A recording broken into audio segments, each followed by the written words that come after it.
নদীর জল বেড়ে গিয়ে আমাদের ধান সব কিছু সবজি ফুলকপি চারা টারা সব ডুবে গেছে। মনে হচ্ছে আর কিছু আমরা খেতে পাবো না। কপি চারা ওই যে জমি জল ঢুকছে, ডুবে গেছে প্রায়। শশা ভেড়াগুলো সব দাঁড়িয়ে আছে। শশা ভেড়াগুলোতে জল ঢুকে গেছে, ও মরে যাবে, আর কিছু করার নেই, জল ঢুকে তো গেছেই, চাষিগুলো মরে গেল।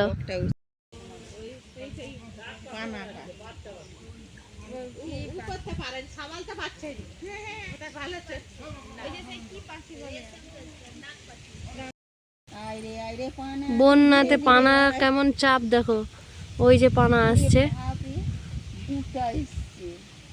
এইটা একদম সত্যি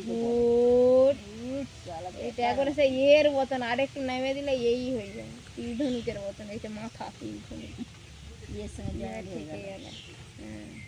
লেতি ঘুরে ঘুরে আবার মাঝখানকায় তীর ধনুকের মতন হয়ে যাবে। এগুলো যে কোথায় যে ঠেকবে, যেখানে ঠেকবে সেখানেই চলো এবার বাড়ি ফেরা যায়।